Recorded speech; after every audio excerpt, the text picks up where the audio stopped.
Muy buenas noches, queridos amigos. Bienvenidos al programa Entrevistas de Energía Positiva. Esta tarde o esta noche, depende de dónde ustedes estén, estamos invitando al profesor doctor Armando Cervantes. El doctor Armando Cervantes es cirujano maxilofacial, es jefe del Departamento de Patología Oral de la Universidad Autónoma de Nuevo León y es coordinador del curso de cirugía ortognática en el ISTE y es máster en cirugía ortognática. Doctor Armando, mucho gusto en tenerlo esta tarde o esta noche con nosotros. Ha sido un privilegio pues contar con su presencia hoy. Sea bienvenido. Gracias, doctor Mosir Menéndez, muy amable por esta invitación y saludos a todos en los países en los que están conectados. Gracias por esta oportunidad y lo que quisiera es compartir un poco de lo que estamos haciendo nosotros con respecto a la apnea del sueño y la cirugía maxilofacial e invitar a todo el gremio odontológico a que se interesen más en esta área que es apenas relativamente reciente que se ha descubierto este campo para todo el gremio odontológico. Gracias, ojalá que sea algo positivo esta entrevista. Tú sabes que este tema es un tema que a mí me fascina, me gusta mucho. Y he tenido otros invitados que han hablado sobre este tema, más es un tema que está tan, diría yo, al frente hoy, es tan necesario que tengo la impresión de que hoy vamos a tener un conversatorio muy interesante contigo porque tu conocimiento es muy grande, eres un excelente cirujano y tienes una experiencia enorme en la apnea del sueño. El tema del doctor son los avances en el diagnóstico y el tratamiento de la apnea del sueño. Así. Bueno, doctor, sabemos que hoy en día es una realidad, ¿no? Que el miedo, la ansiedad y el insomnio, ¿no?, son algunas de las consecuencias del impacto emocional que esta pandemia está causando en la sociedad, ¿no? Nunca ha estado tan en evidencia el diagnóstico y el tratamiento de las apneas como está hoy en día, ¿eh?, por esta situación que estamos viviendo mundialmente. Los trastornos del sueño causados por la apnea afectan sin duda la calidad y la cantidad del sueño, lo que suele generar somnolencia excesiva. Y a partir de esta aumenta el riesgo, sí, nos aumenta el riesgo de sufrir accidentes, tanto a veces accidentes de tránsito o hasta accidentes trabajando, accidentes laborales. Entonces, es notorio que necesitamos aprender mucho más sobre la apnea del sueño. Doctor, ¿qué novedades tenemos hoy para el diagnóstico y tratamiento de la apnea del sueño?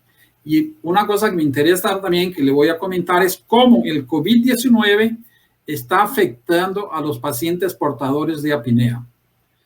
Respuestas a estas y otras preguntas las tendremos de aquí a poco con el doctor Armando.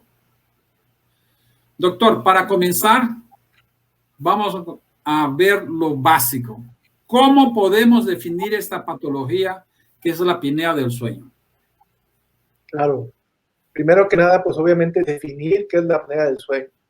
Esto provoca pequeños despertares o pequeños sobresaltos que hacen que nuestro sueño se fragmente y por lo tanto no descansamos adecuadamente. Estos pequeños microdespertares pueden ser inclusive que se satura a nuestro paciente o inclusive a niveles bajos de saturación y obviamente pudiéramos tener nosotros pacientes que están colapsados y que obviamente no llegan a descansar. Es normal que nuestros pacientes, sobre todo los pacientes que tienen mandíbulas pequeñas, al momento de llevar a una postura del sueño, al momento de que ellos están acostados boca arriba, van a tener esta mayor posibilidad de que se obstruya. La lengua llega hacia una posición más posterior, lo que provoca todavía mayor obstrucción si es que nuestro paciente ya tenía una vía aérea colapsada. Por lo tanto, muchos de estos pacientes terminan fatigados en el sueño o intentan dormir mucho para tratar de compensar estos pequeños despertares. Y obviamente es el típico paciente que no rinde en su trabajo, que obviamente es fácilmente que provoque algún accidente, ya sea de vehículo o de maquinaria, los pacientes que manejan maquinarias. Obviamente esto provoca ese tipo de accidentes. Normalmente estos pacientes, sobre todo los pacientes con mandíbula pequeña, van a tener una postura al momento de dormir que normalmente identificamos nosotros y que es fácilmente que le podamos estar interrogando poco a poco. No sé si se vea la pantalla, doctor. Sí, estamos proyectando tu slide. Gracias, muy amable.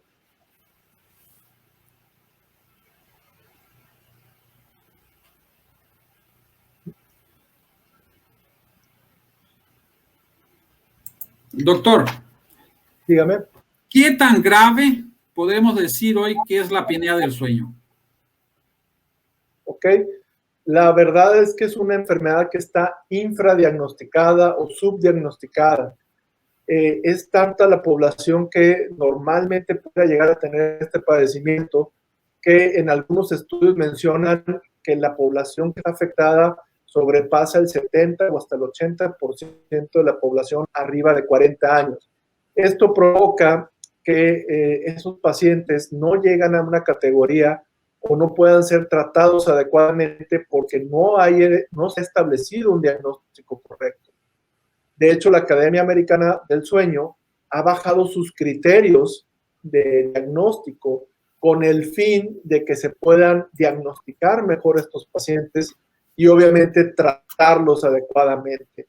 La verdad es que es de hecho es una pandemia del sueño propiamente, porque es algo que relativamente se ha descubierto todas las secuelas o comorbilidades que provoca la apnea del sueño. Entre ellos, obviamente, la hipertensión, problemas cardiovasculares, obviamente el sobrepeso, que es un ciclo donde el paciente está normalmente no duerme bien, se levanta con mucha hambre y busca la ingesta de carbohidratos para compensar esa falta de energía.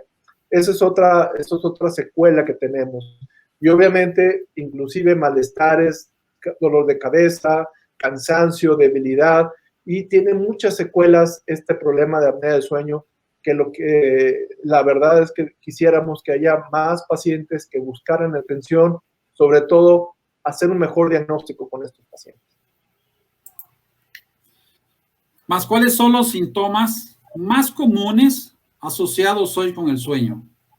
Ok, los síntomas más comúnmente asociados es el ronquido y la somnolencia. La somnolencia normalmente vamos a tener que nuestro paciente lo vamos a hacer un cuestionario que lo vamos a ver un poquito más adelante, o podemos mencionarlo más adelante, donde se le hace un tipo de cuestionario para saber qué tanta somnolencia tiene. Y normalmente nuestros pacientes, al no tener una calidad del sueño adecuada, normalmente tienen esta falta de movimiento, esta dinamia, astenia, debilidad, lo que hace que busquen atención o sientan ellos que algo está pasando inclusive con su salud mental. La cuestión aquí, el síntoma más comúnmente es el ronquido, es el número 1, y obviamente esos pequeños despertares. Hay un síntoma característico que nos pasa mucho a nosotros los hombres, es la nicturia, donde el paciente siente deseos de orinar y por lo tanto se despierta y también se fragmenta peor su sueño. Ese es uno de los síntomas más comúnmente asociados en hombres. Y en mujeres es la depresión y la irritabilidad lo que provoca que nuestros pacientes, mujeres, busquen atención.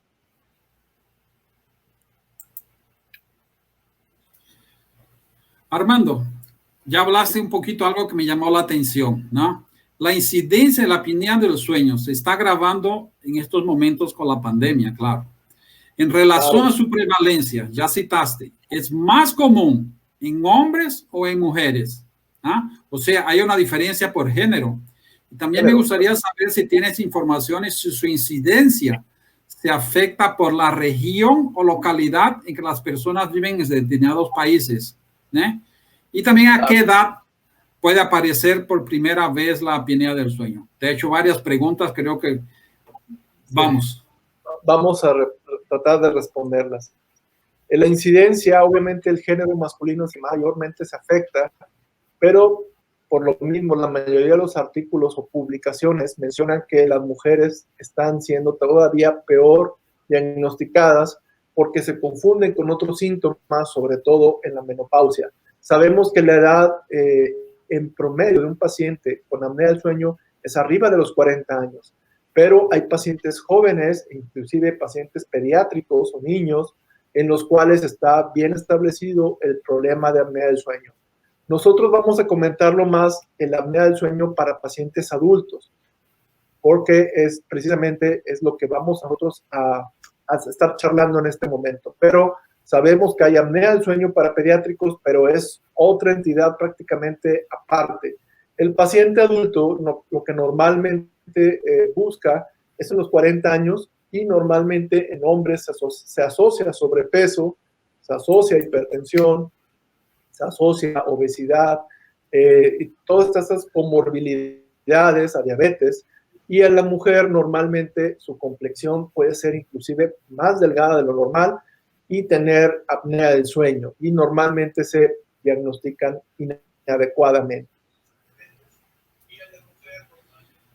Armando, ¿cómo podemos hacer el diagnóstico de nuestros pacientes? Saber si él es portador de esta patología. ¿Ah? O sea, ¿cuáles son los avances que tenemos hoy más recientes para hacer un mejor diagnóstico? Claro.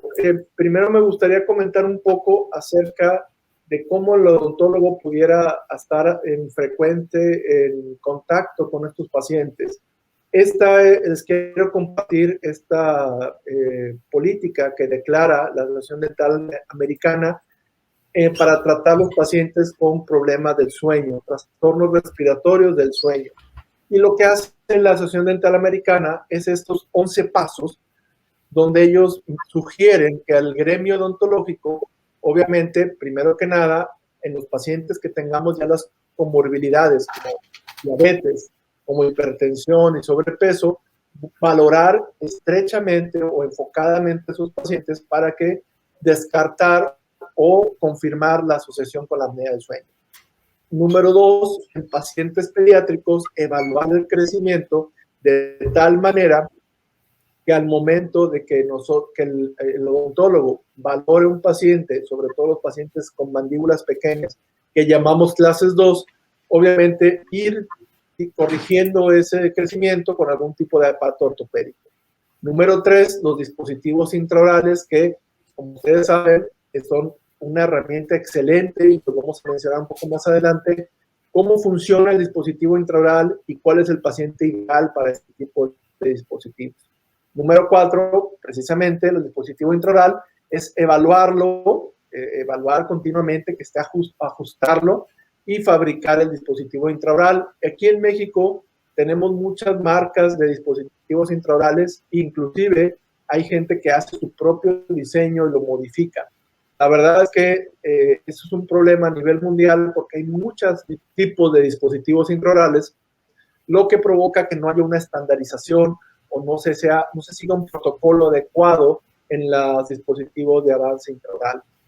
Número 5, obviamente, hacer un consentimiento informado para que el paciente conozca su patología de apnea del sueño y pueda ser tratado y, sobre todo, conozca las secuelas a largo plazo de una apnea del sueño no tratada, como en el paso número 6, o sea, reconocer los efectos no deseados que provoca el dispositivo intraoral o el no usarlo o utilizarlo con otros aparatos. Número 7, ajustarlo periódicamente.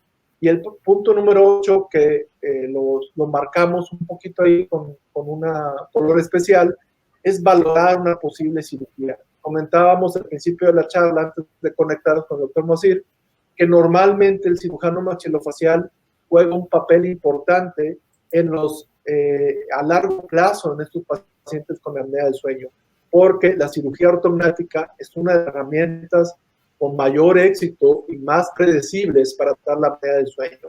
Hay estudios que publican de un 85 hasta un 95% de éxito para tratar la cirugía de apnea del sueño. Y el punto número 9 es precisamente lo que estamos haciendo aquí ahorita, la educación continua. Tratar de conocer un poco más de lo que es la apnea del sueño, interesarnos todo el gremio odontológico para que nosotros trabajar en un verdadero equipo, desde el odontólogo general, rehabilitador oral o prostodoncista, el ortodoncista y cirujano maxilofacial, trabajar verdaderamente en equipo, evaluar a los pacientes de tal manera que tengamos la mejor opción de tratamiento en el paciente adecuado, que es precisamente el punto número 10, la comunicación del equipo. Normalmente aquí en México, el paciente con apnea del sueño, el diagnóstico lo hace el otorrino o el neumólogo. Esos son nuestros dos grandes referidores. Pero, ¿qué pasa con el gremio de otorrino, del otorrinolaringólogo? Es que normalmente ellos hacen sus procesos de tratamiento, hacen su protocolo y dejan un poco al lado al gremio odontológico, y ya después de que hacen todo su proceso es cuando buscan interconsultas. Lo que quisiéramos es que tener una verdadera comunicación de equipo, que lo vamos a comentar más adelante, y obviamente dar un seguimiento a nuestro paciente. Recuerden que el paciente con apnea del sueño, pues tenemos que darle un seguimiento adecuado a largo plazo. Sabemos los efectos que pudiera llegar a tener en algunos pacientes el dispositivo de avance intraoral.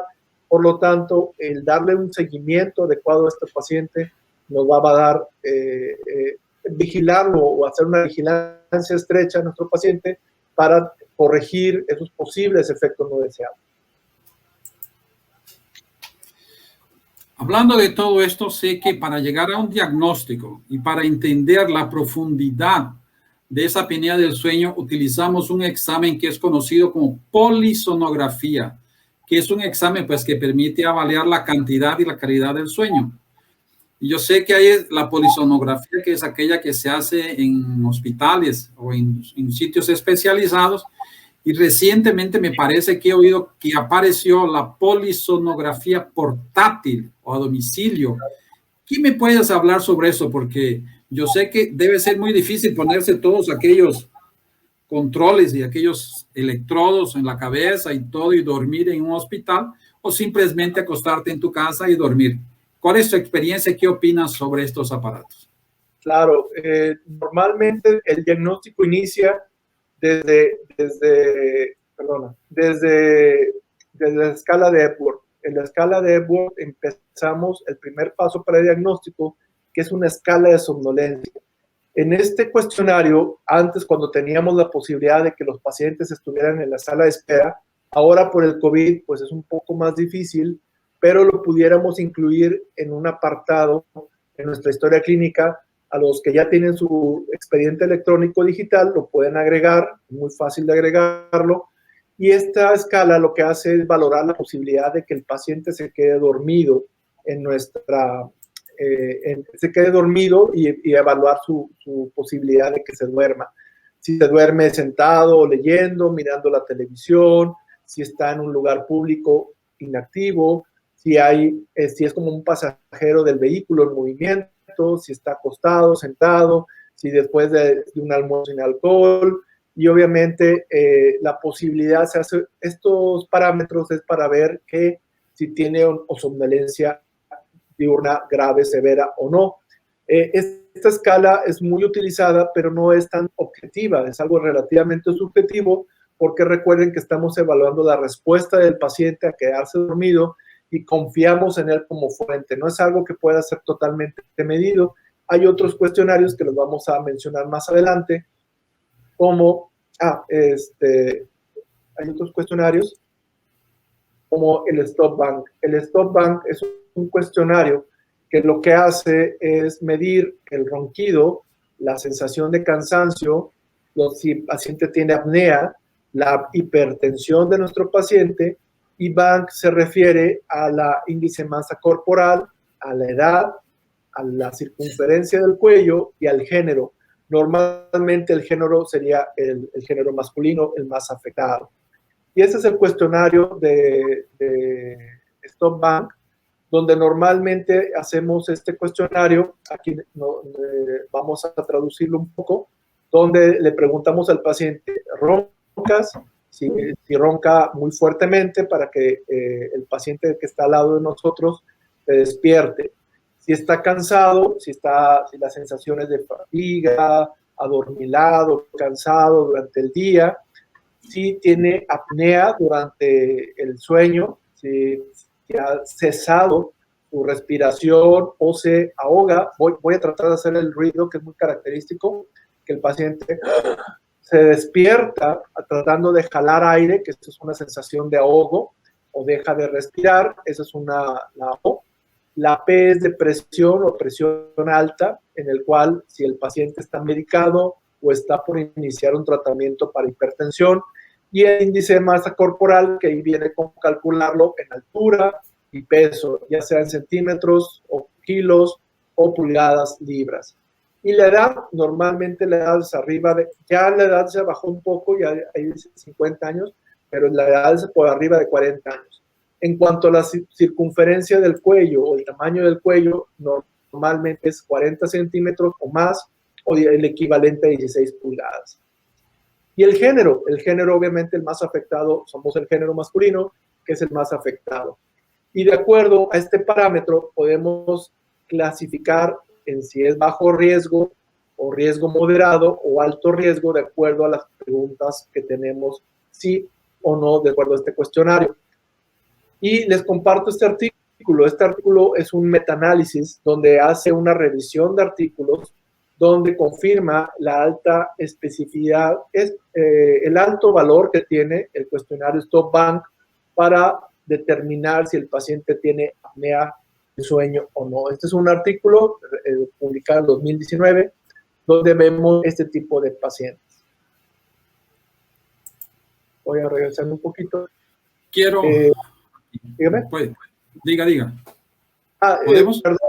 Sí, lo que les comentaba ahorita de los pacientes con la pandemia, cómo ha modificado actualmente la pandemia nuestros parámetros. Obviamente, si el paciente tiene sobrepeso, si tiene tabaquismo y obviamente el sedentarismo, o sea, que el paciente no haga ejercicio, esto es una bomba de tiempo que ha detonado, donde encontramos que gracias al aislamiento o el confinamiento por la pandemia, tenemos mayor pacientes afectados por estos tipos de factores como son el fumar, la obesidad, etc. Y ahora que ya se puso también muy de moda estar trabajando de casa, pues también ha hecho que todavía muchos pacientes bajen la guardia, ya no tengan esa necesidad de salir y por lo tanto se sienten más cómodos en casa y eso ha hecho que se relajen mucho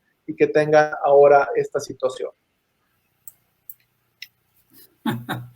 Muy divertidos esos tus cuadritos, me gustaron. Sí, yo soy fanático de los Simpsons y todas las charlas siempre pongo algún capítulo, siempre sale algo. Simpson siempre tiene razón. Sí. Tienes extrema razón en eso. Oye, pues, tú sabes que estamos conversando sobre la apnea del sueño y me parece que es algo muy especializado, o sea, hay que tener un conocimiento muy avanzado en esto. Muchas veces los dentistas, los odontólogos generales se deciden por iniciar el atendimiento a estos pacientes. ¿Qué cuidados deben tener estos dentistas generales cuando se aventuran a tratar los pacientes con apnea del sueño? Sí. Yo diría que remitirlo a un especialista más. Vamos a ver qué cuidados con tu experiencia deberían tomar para que todo flúa bien. Sí, definitivamente lo que nosotros recomendamos al odontólogo es hacer este tipo de cuestionarios, hacerlos de manera rutinaria, porque normalmente el que tiene más contacto con el paciente es el odontólogo. Definitivamente la consulta odontológica, inclusive el paciente que se queda dormido en un consultorio dental, es una alerta. No es porque nosotros o porque el odontólogo sea tan bueno que el paciente se relaja más. Es al revés, de hecho es una alerta. Nuestro paciente no se debería quedar dormido durante su procedimiento. Obviamente estamos hablando de procedimientos cortos.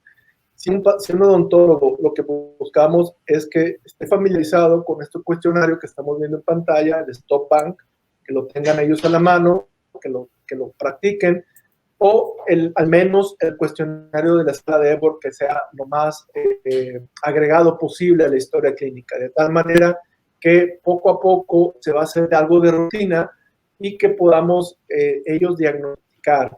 La verdad es que nosotros como odontólogos tenemos muchas herramientas, que lo vamos a ver un poquito más adelante, que tenemos posibilidad de participar en el diagnóstico de la apnea del sueño. Eso es lo importante.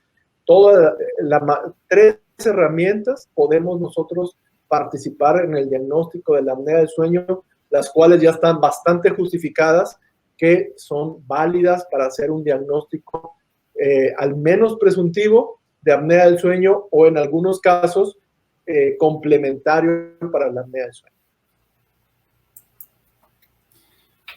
Ahora quiero despedirle a todos los que nos están asistiendo, que si les está gustando la conferencia, la compartan con sus amigos y así muchas más personas podrán asistir a la excelente conferencia del doctor Armando, pues nos está dando fantásticas explicaciones sobre la apnea del sueño. Entonces, aprovecha, comparte con tus amigos, da un like en esta conferencia, que esto prestigia el programa, y así vamos continuando.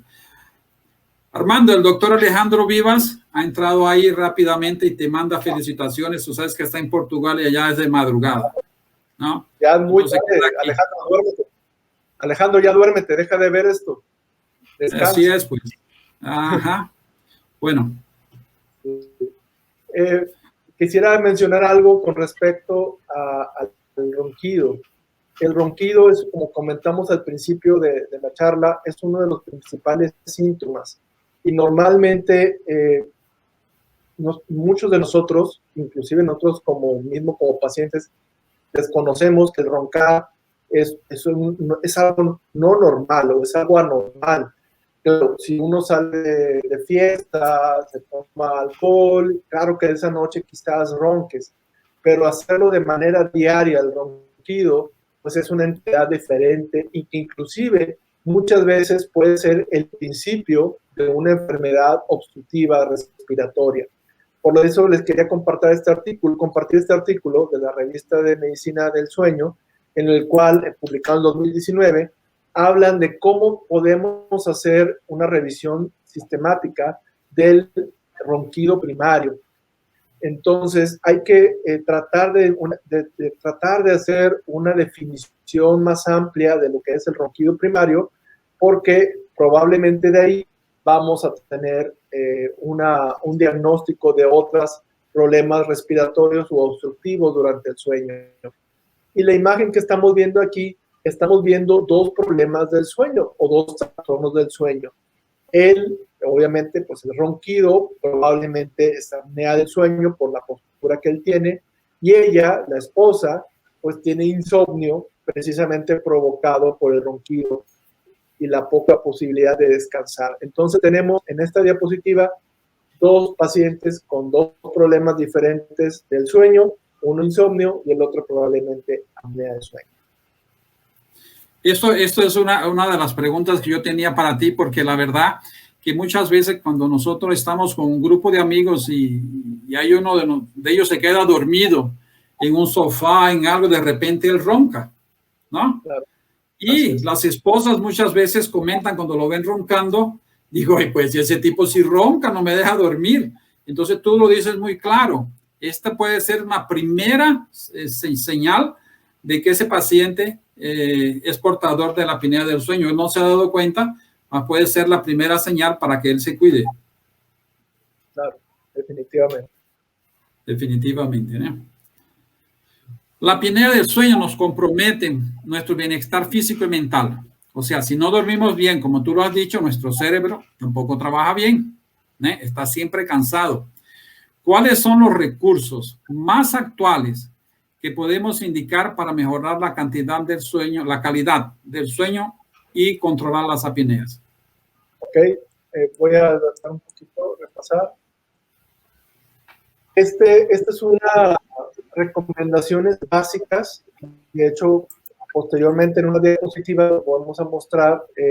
Esta es una fundación del sueño, donde hacen una recomendación de una higiene del sueño para mejorar o recomendaciones para mejorar nuestro sueño.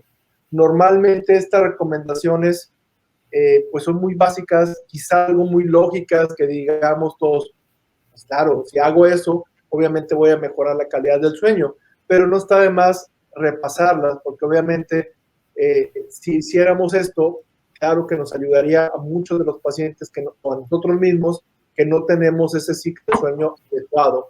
Número uno, tratar de crear el mismo horario todos los días, aun inclusive en los fines de semana. Aquí en México es muy común que si te vas de fiesta viernes o sábado, el domingo te levantes casi al mediodía o en la tarde y obviamente pues te altera totalmente el ciclo del sueño.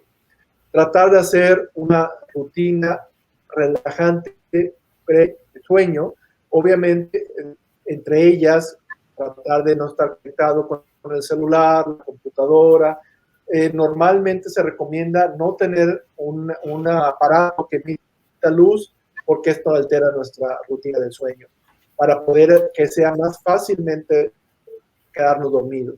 Claro, escoger un buen colchón, almohadas, inclusive la ropa de la cama, y tratar de que sea una temperatura adecuada, totalmente oscuro nuestro cuarto, y tratar de desconectar todos los aparatos eléctricos y obviamente no checar o no revisar nuestras redes sociales, que a veces es imposible porque nos llega el mensaje de Twitter, el mensaje de Facebook, de WhatsApp, nos llega todas las notificaciones cuando nos vamos a dormir y obviamente el simple hecho de poner la cámara y que el aparato emita luz altera nuestro sueño. Y obviamente tratar de limitar nuestro consumo de alcohol y de cafeína para antes de irnos a acostar. Tú sabes algo que yo recomiendo también en esta época de pandemia, es que las personas no escuchen ni asistan los noticiarios asustadores y deprimentes antes de ir a dormir. ¿Qué es lo más común? La persona quiere ir a dormir, ¡pap!, pone el noticiario de medianoche.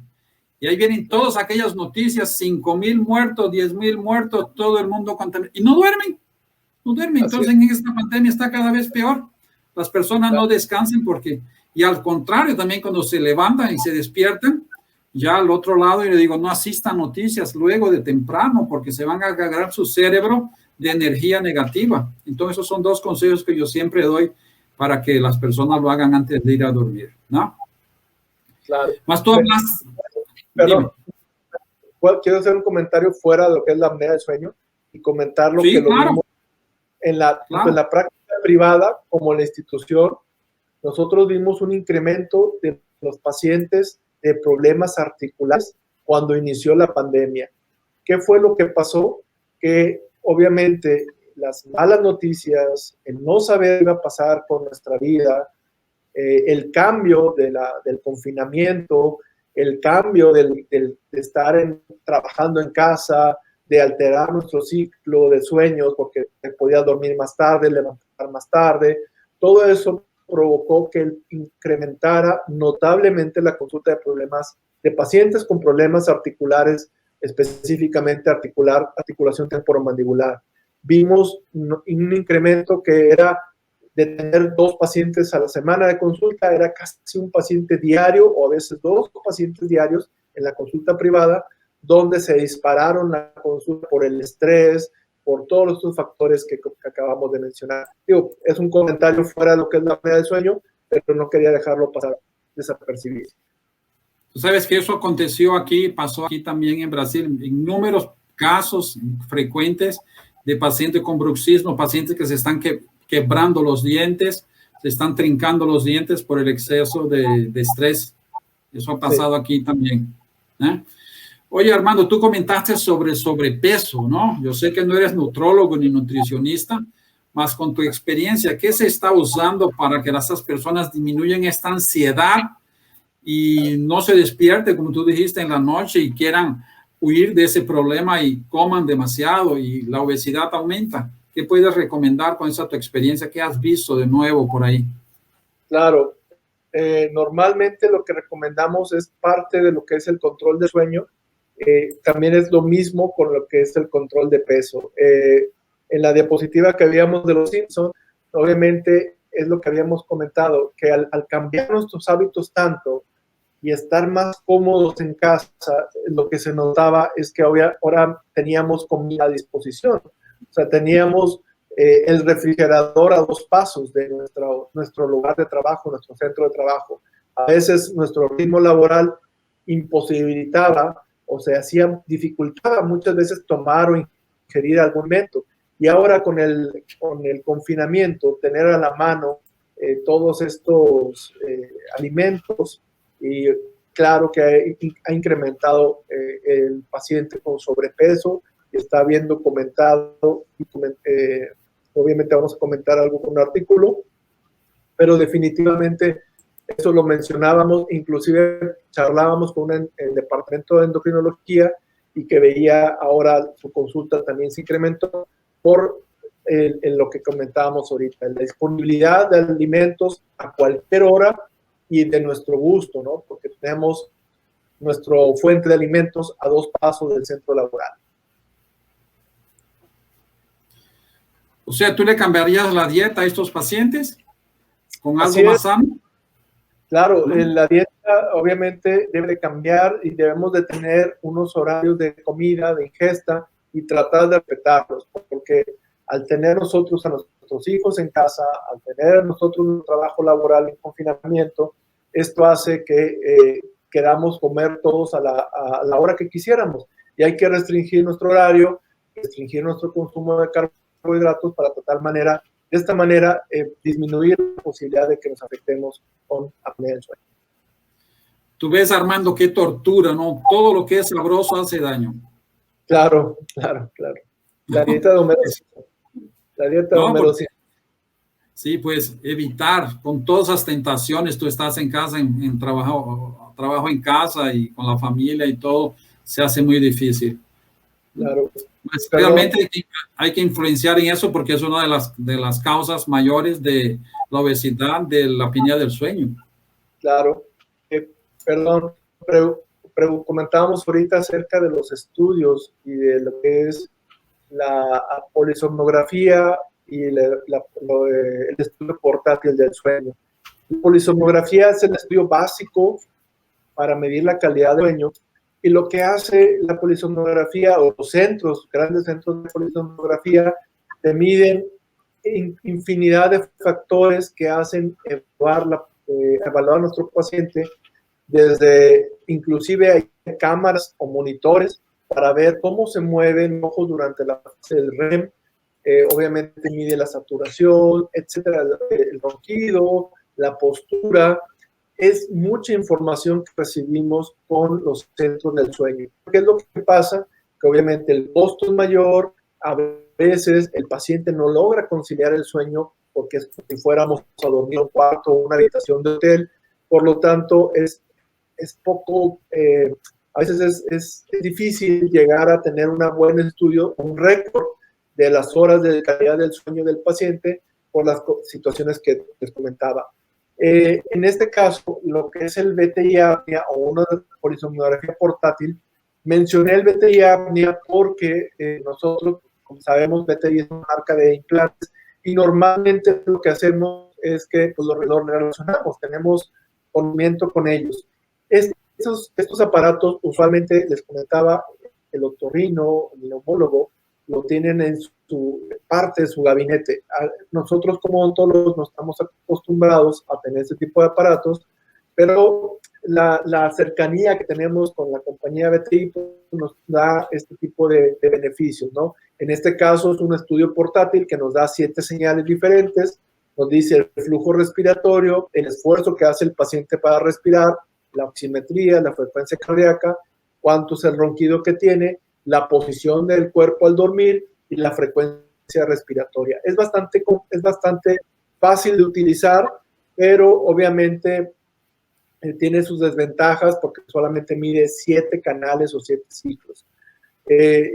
Hay pacientes inclusive que no se sienten cómodos con todos el monitor, aunque es algo pequeño, y eso hace que se dificulte un poco, pero tiene un alto valor y Otra situación que tenemos como odontólogos es que estamos muy familiarizados con el CONVIM.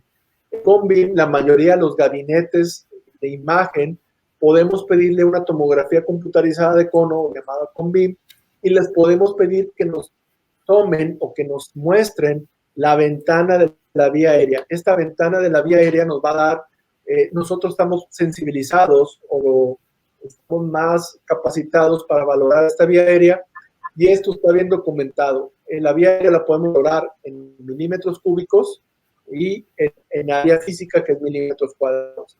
Y en este caso podríamos medirle prácticamente si es muy estrecha, es menor a 52 milímetros cuadrados de área física de vía aérea, pues es un riesgo alto de que nuestro paciente tenga una apnea obstructiva. Y también la otra herramienta es la cefalometría. La cefalometría es una herramienta que nosotros revisamos, sabemos lo que son los puntos de análisis cefalométrico y está bien documentado que hay estudios específicos cefalométricos para valorar la vía aérea, como el análisis de Deleuze, como el del doctor William Garnett, en el cual vamos a tener estos análisis cefalométricos y que nosotros, como todo el gremio odontológico, estamos familiarizados con estos análisis cefalométricos. Por lo tanto, ya tenemos la triada de que nosotros podemos participar en el diagnóstico, en lo que es la polisonografía portátil, lo que es la valoración del vía aérea por CONVIM y la cefalometría. Armando, no quería dejar pasar la oportunidad de preguntarte algo que es muy común, ¿no? Las personas que tienen apnea del sueño y los compañeros no consiguen dormir, ¿no? Tienen dificultades para dormir y ellos utilizan hipnóticos, ¿no?, para inducir el sueño. Y también quería que comentara sobre el uso de la melatonina, ¿no? Estos dos farmacéuticos aquí, vamos a ver qué tienes tu opinión, cuál es tu opinión sobre ellos. Ok, normalmente los pacientes que toman melatonina es para tratar de regular su ciclo de sueño, ciclo circadiano. Nosotros normalmente no trabajamos con nuestros pacientes, o sea, no lo indicamos, pero está bien documentado que puede ayudar a regular su ciclo de sueño, sobre todo ahorita en época de pandemia con este tipo de confinamiento.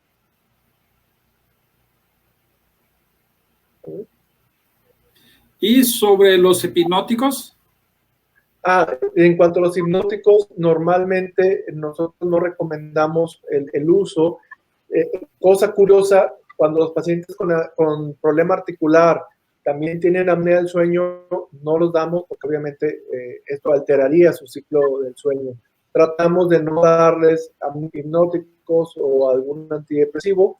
Preferimos utilizar otros medicamentos para no utilizar estos medicamentos, estos fármacos. Ok.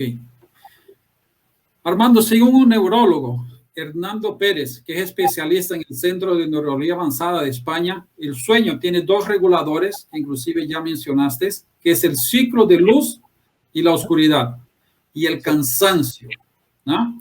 El estrés del aislamiento social hoy está afectando a nuestros hábitos y nuestro patrón del sueño, claro, ¿no?, llevando a las personas a crisis de insomnio, hipertensión arterial y de bruxismo. ¿Cómo los cambios producidos por esta cuarentena están alterando estos reguladores del sueño? Claro, definitivamente hay un factor. Este es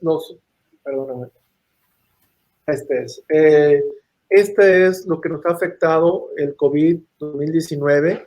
De hecho, este artículo está publicado, los autores son de Brasil, y lo que nos comentan es este cuadro que les quería mostrar es acerca de cómo nuestro sueño, nuestros ciclos biológicos y nuestro estado de salud mental o nuestra salud mental afecta a nuestro sistema inmune y por lo tanto somos más susceptibles a que si tenemos un sistema inmune afectado, pues sea que nos afecte o nos contagiemos de COVID.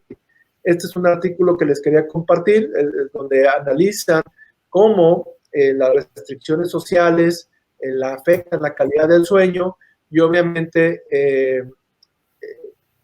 deja más expuesto al paciente para adquirir el COVID-19.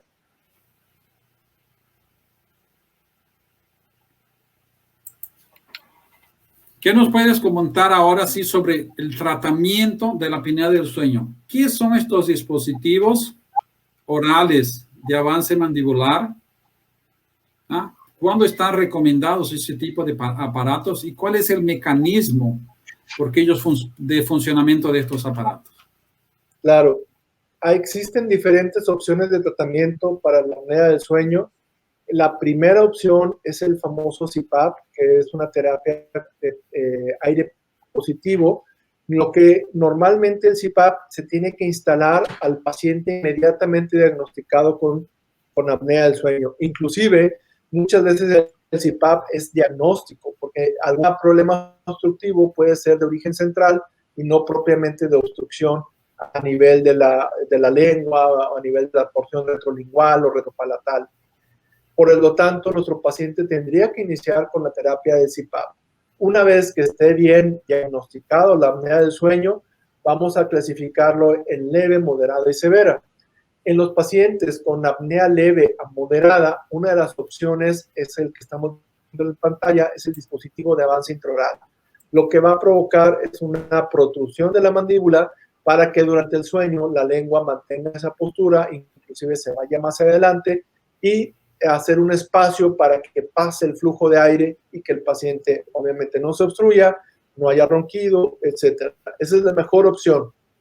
Sabemos que hay algunas secuelas en estos pacientes y les comentaba hace rato que no tenemos una verdadera protocolo estandarizado de los dispositivos de avance intraoral. Sabemos que funcionan, pero no sabemos porque hay muchas modificaciones. Creo que deberíamos de buscar hacer un metaanálisis. Se ha intentado hacer metaanálisis de estas herramientas y el problema es de que no hay múltiples modificaciones. Ojalá se pudiera llegar a un consenso de cuáles son los verdaderamente buenos o eficaces el dispositivo de avance intraoral. Todos funcionan, pero obviamente hay unos que pueden dar más secuelas a largo plazo y otros no.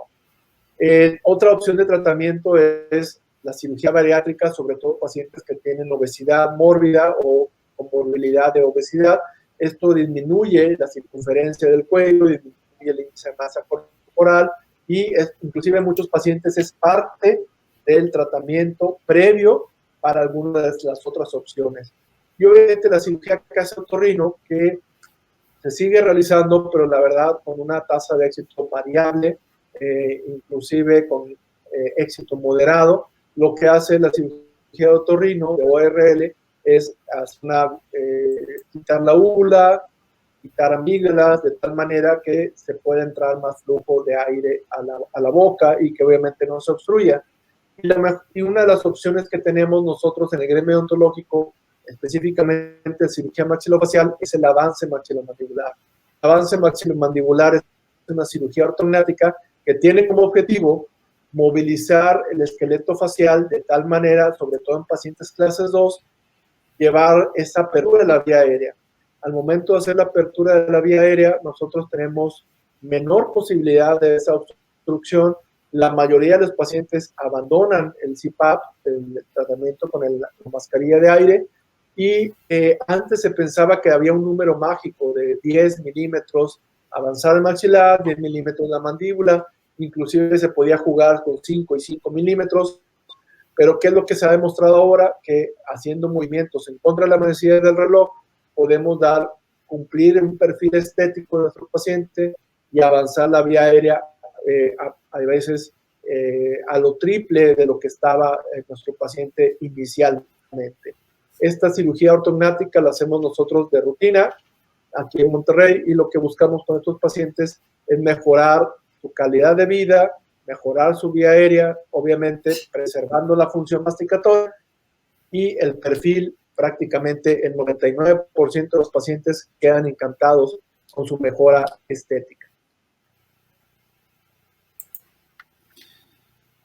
Armando, tenemos una pregunta. Sí. Estos dispositivos de avance mandibular para el ronco, pueden provocar una protrusión de la mandíbula, dando lugar a una maloclusión, especialmente después del tratamiento ortodóntico. Claro. ¿Qué piensas? Sí, claro, hay muchos dispositivos, como lo comentábamos, hay muchas modificaciones de los aparatos. La mayoría de los pacientes, la mayoría de los aparatos lo que hacen es la protrusión de la mandíbula. Hay artículos que mencionan que hasta un 30%, hasta 40% a largo plazo van a provocar cambios en la oclusión, porque obviamente 5 o 6 horas con esta postura pueden llegar a provocar cambios en la oclusión. No sabemos específicamente qué tipo de aparato es. Por ejemplo, aquí en Monterrey hay un aparato que son 2 guardas. Durante la noche, el paciente usa uno para dejarlo en protrusiva y una vez que el paciente despierta, utiliza un guarda como de reposición condilar o un aparato que hace que se vaya más clase 2 para reposicionar la postura de la mandíbula, y esto hemos visto que a largo plazo no provoca tantos cambios ni a nivel de oclusión ni a nivel de la articulación. Esa es una muy buena opción, pero como hay tantos aparatos, sería algo muy difícil decir que específicamente este no da problemas de cambios de oclusión y este sí da, pero que todos le pueden llegar a dar, claro, porque estamos provocando una postura no adecuada en nuestra mandíbula. Espero haber resuelto la pregunta. Perfecto. El coronavirus, todos sabemos que ataca las vías respiratorias y tiene mucho a ver con la respiración y todo eso. ¿Cómo esa infección se comporta en pacientes que tienen apnea? ¿Es más peligroso para esos pacientes? ¿Son grupos de riesgo? ¿Cómo estamos viendo hoy esto?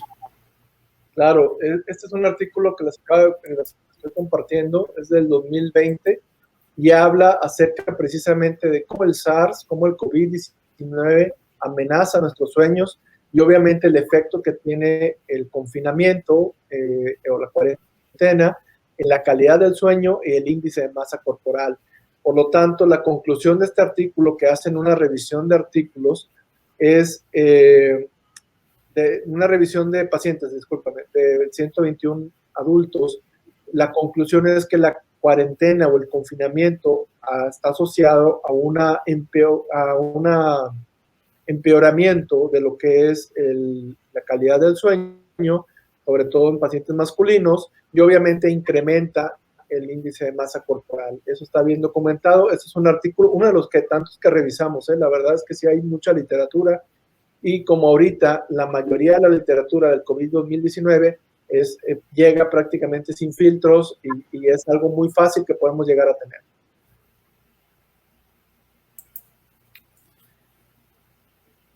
El diagnóstico, entonces, de la apnea obstructiva del sueño es realizada, como ya comentaste, por un equipo multidisciplinar. ¿Quiénes hacen parte de esto? El otorrino, el cirujano facial, el dentista común. Mas, ¿cuál es la participación efectiva de los dentistas en estos grupos de trabajo? Muchas veces notamos que los otorrinos y los médicos realmente no quieren participar con los dentistas. ¿Cómo es esta actuación ahí en México? Claro, es bastante parecido. Este es un artículo ya viejito que les quería compartir acerca de cómo se tienen que hacer centros multidisciplinarios del sueño para mejorar la calidad de atención de nuestros pacientes con problemas del sueño. La verdad es que es un equipo multidisciplinario. Aquí normalmente en México el otorrino encabeza este equipo, o a veces el neuro, inclusive todas estas diferentes especialidades, neurocirugía, obviamente nutrición, cirugía bariátrica, odontología, entre ellas sus especialidades de prostodoncia, ortodoncia, la cirugía maxilofacial, la medicina laboral, anestesiología, porque es parte importante de este equipo, médico internista, cardiólogo, inclusive cirugía plástica y neumología, son los que normalmente forman parte de este equipo. Y con respecto a lo que mencionabas, que cuál es el rol de la medicina dental del sueño, este es un artículo publicado en el 2018 por la Universidad de Japón, y ellos hacen un algoritmo de atención al paciente del sueño. Y si nosotros nos fijamos en donde dice tratamiento conservador del paciente con apnea del sueño, una vez que ya se diagnostica, vamos a ver que la fase del tratamiento conservador inicial es el CPAP, que ya los conocemos, pero lo otro es el dispositivo intraoral.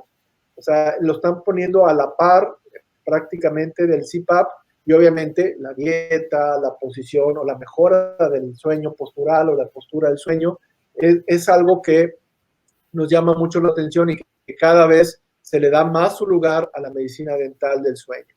Y obviamente la cirugía, pero la cirugía en este algoritmo lo que estamos viendo es que ponen el avance maxilomandibular en la fase 2 y la fase 1 es la cirugía de tejidos blandos periamigdalinos, quitar úvula, etcétera, etcétera. La verdad es que nosotros nos gustaría que fuera al revés, la fase 1 empezar con un avance maxilomandibular y posteriormente, o inclusive en la misma cirugía, hacer una mejora de tejidos blandos en la cavidad bucal. Armando, tú hablaste un poco sobre el CPAP, ¿no? Que sabemos que el CPAP es tratamiento de la síndrome de obstructiva, se trata con presión positiva, que disminuye significativamente el riesgo de eventos cardiovasculares fatales o no fatales, claro. El CPAP, diríamos, para resumir todo esto, porque me interesa mucho porque muchos pacientes nos consultan sobre eso. ¿El CPAP es el primero o el último recurso en el tratamiento de las apneas? Y si una vez el paciente comenzando a usar el CPAP, este aparato lo acompañará por toda su vida. Claro. Con respecto al CPAP, sabemos que es una máquina que obviamente es difícil de que el paciente se apegue a ella o que siga el tratamiento a largo plazo. Está bien documentado que a largo plazo el paciente abandona el tratamiento o inclusive se hacen una colección de aparatos de CPAP que inclusive tienen el CPAP para ir a trabajar, el CPAP para ir a vacaciones, etcétera. Como vemos en ese cartón, en esa imagen, es un CPAP que se lleva al trabajo, porque pues, obviamente para que no roncar durante el trabajo, ¿no? El CPAP obviamente es algo que no podemos dejar de lado, es una terapia que tenemos que tener nosotros a la mano y que inclusive es diagnóstica y que normalmente no debemos de dejar de lado el beneficio que tiene el CPAP. La otra opción que tenemos, que está en la imagen del lado izquierdo, es la cirugía telegnática.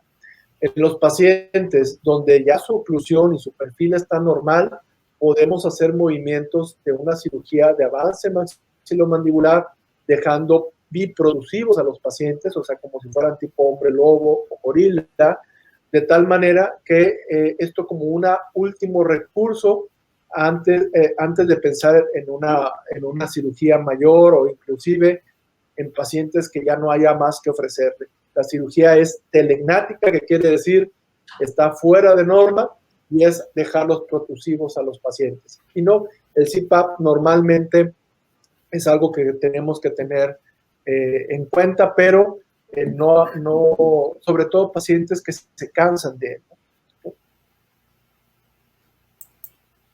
El CPAP es un instrumento que algunos pacientes que utilizan dicen así, yo digo que sería mi vida antes y después del CPAP, porque él me dice, me da una condición de sueño tan buena que al inicio no lo pueden, se vuelven, como se diría, seguidores, lo usan todos los días y se sienten mal cuando no lo pueden usar.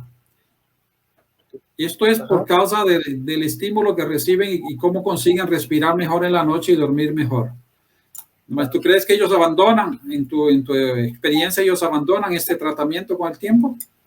A largo plazo está bien establecido que lo abandonan o algún día lo duermen con él, otros 2 días no, y esos 2 días son los que duermen mal y se altera su ciclo y luego lo usan o durante la noche se desprenden del aparato. Eso es lo difícil.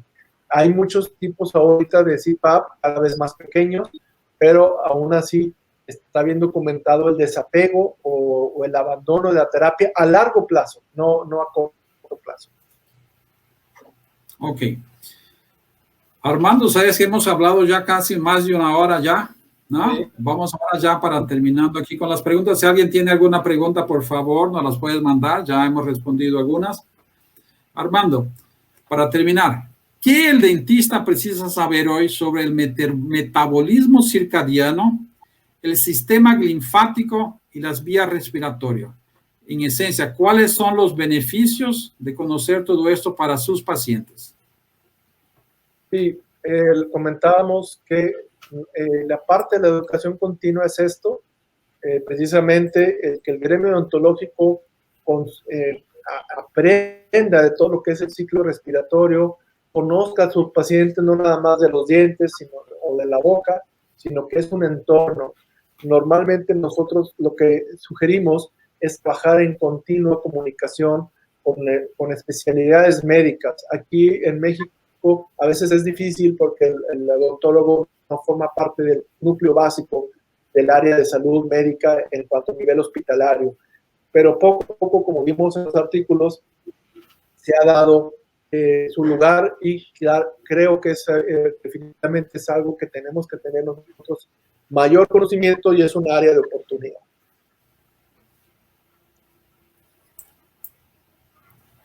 Armando, ahora vamos a conversar un poco sobre nuestras próximas actividades. Invitar a todas las personas que nos están asistiendo a que se cadastren, se registren en nuestro canal de YouTube y que nos pueden seguir también en el sitio programaenergiapositiva.com. O sea, visita nuestro canal de YouTube, suscríbete y vas a tener oportunidad de ver todas estas entrevistas. Ya estamos en la número 76. Muchísimas gracias a todos estos profesores que han dedicado su tiempo y han colaborado para engrandecer este programa de entrevistas. Gracias a todos ustedes, profesores, por esa dedicación. Tú estarás también en la galería próximamente. Gracias. Entonces, cadastrados en el canal de YouTube, vas a tener acceso a todas estas grabaciones que hemos hecho. Siempre que asistes, dale un like si te gusta y comparte con tus amigos. Es importante que le des un like y las compartas para que más personas asistan y conozcan, por ejemplo, esta entrevista fantástica con el doctor Armando, que nos ha informado cosas fantásticas sobre la apnea del sueño. Invitarlos el próximo martes, 1 de junio, a la entrevista con el doctor Hugo Pacheco Chávez, hablando sobre rehabilitación oral, las 7 claves para el éxito. El doctor Hugo Chávez tiene un curso en Bolivia, donde él ministra clases de rehabilitación oral y es fantástico. Tiene un material buenísimo. Entonces los invito a todos que no se pierdan esta entrevista si les interesa la parte estética y rehabilitación oral. Aquí les dejo todos mis contactos. Si quieren entrar en contacto conmigo, si tienen algún pedido que hacer, están aquí. Pueden tomarle una foto, entrar en contacto por cualquier una y conocer todos las formas en que hemos distribuido material. Síguenos en Instagram y vas a estar siempre al tanto de nuestras novedades. Entonces aprovecha, entra en Instagram y síguenos en Instagram, es @Moacir Menéndez. Y así, con mucha energía positiva, regresamos donde el doctor Armando. Hola Armando, no te me vayas. Pues sí, Armando. Hemos llegado ya al final de nuestra entrevista. Te quiero agradecer enormemente pues tu dedicación, tu empeño aquí ha sido fantástico. He aprendido mucho contigo sobre apnea del sueño, el tratamiento y el diagnóstico. Ha sido fantástico. Gracias, doctor. Gracias por la oportunidad y ojalá nos podamos coincidir en alguna otra ocasión. Y saludos a todos y saludos de acá desde Monterrey, México. Bueno, Armando, con un abrazo virtual me despido de usted. Espero encontrarlo, sí, claro, luego en algún lugar del mundo, por ahí, en un congreso o cuando vaya a México nuevamente. Espero encontrarlo. Aquí en Brasil sabe que está aquí en su casa. Muchísimas gracias a usted, muchísimas gracias a todos. Nos vemos el próximo martes. Hasta luego a todos y así nos vemos el próximo martes con el doctor Hugo Pacheco Chávez. Un abrazo. Gracias. Así nos despedimos. Doctora